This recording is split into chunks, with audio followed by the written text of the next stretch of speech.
Breaking news చూస్తున్నాము. తెలంగాణ ముఖ్యమంత్రి Revanth Reddy drugs మాఫియాపై మాట్లాడుతూ సంచలన వ్యాఖ్యలు చేశారు. తెలంగాణను డ్రగ్స్ రహిత రాష్ట్రంగా తీర్చిదిద్దడమే తమ ప్రభుత్వ లక్ష్యమని పునరుద్ఘాటించిన ఆయన డ్రగ్స్ దందాలో ఎవరు ఉన్నా ఉపేక్షించేది లేదని, ఫామ్ హౌస్ లో ఉన్నా వదిలిపెట్టబోమని రేవంత్ రెడ్డి హెచ్చరించారు.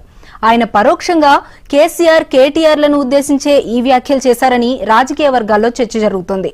ప్రస్తుతం రేవంత్ వ్యాఖ్యలు వైరల్ అవుతున్నాయి. ఫామ్ హౌస్ లో కాదు కదా, ఎక్కడున్నా లాక్కొస్తామని చెప్పడం వెనుక రేవంత్ ఉద్దేశం ఏమిటి? డ్రగ్స్ దందాలో కేటీఆర్ పాత్ర ఉందని చెప్పడమే రేవంత్ ఉద్దేశమా అనే కోణంలోనూ చర్చ జరుగుతోంది.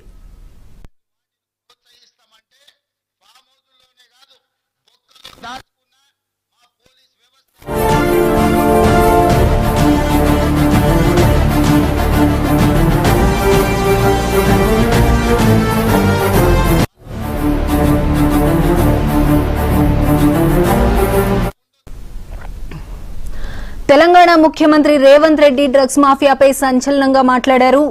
తెలంగాణను డ్రగ్స్ రహిత రాష్ట్రంగా తీర్చిదిద్దడమే తమ ప్రభుత్వ లక్ష్యమని పునరుద్ఘాటించిన ఆయన డ్రగ్స్ దందాలో ఎవరు ఉన్నా ఉపేక్షించేది లేదని, ఫామ్ హౌస్ లో ఉన్నా వదిలిపెట్టబోమని రేవంత్ రెడ్డి హెచ్చరించారు.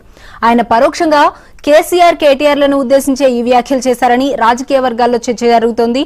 ప్రస్తుతం రేవంత్ వ్యాఖ్యలు వైరల్ అవుతున్నాయి. ఫామ్ హౌస్ లో కాదు కదా, ఎక్కడున్నా లాక్కొస్తామని చెప్పడం వెనుక రేవంత్ ఉద్దేశం ఏమిటి? డ్రగ్స్ దందాలో కేటీఆర్ పాత్ర ఉందని చెప్పడమే రేవంత్ ఉద్దేశమా అనే కోణంలోనూ చర్చ జరుగుతోంది.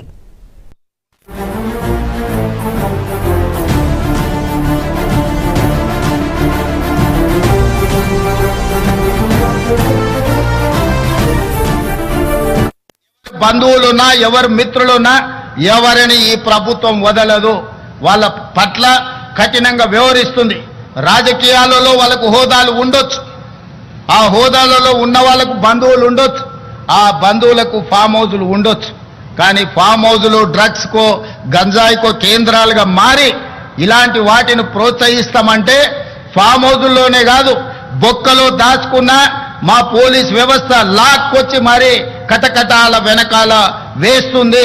ఎవరు బంధువులున్నా, ఎవరు మిత్రులున్నా ఎవరిని ఈ ప్రభుత్వం వదలదు.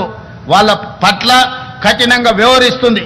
రాజకీయాలలో వాళ్ళకు హోదాలు ఉండొచ్చు, ఆ హోదాలలో ఉన్న వాళ్ళకు బంధువులు ఉండొచ్చు, ఆ బంధువులకు ఫామ్ హౌజులు ఉండొచ్చు. కానీ ఫామ్ హౌజులు డ్రగ్స్కో, గంజాయికో కేంద్రాలుగా మారి ఇలాంటి వాటిని ప్రోత్సహిస్తామంటే ఫామ్ హౌజుల్లోనే కాదు, బొక్కలో దాచుకున్న మా పోలీస్ వ్యవస్థ లాక్కొచ్చి మరి కటకటాల వెనకాల వేస్తుంది. ఎవరు బంధువులున్నా, ఎవరు మిత్రులున్నా ఎవరిని ఈ ప్రభుత్వం వదలదు. వాళ్ళ న్యూస్ కంటిన్యూ చేసే ముందు బులెటిన్లో షార్ట్ బ్రేక్ తీసుకుందాం.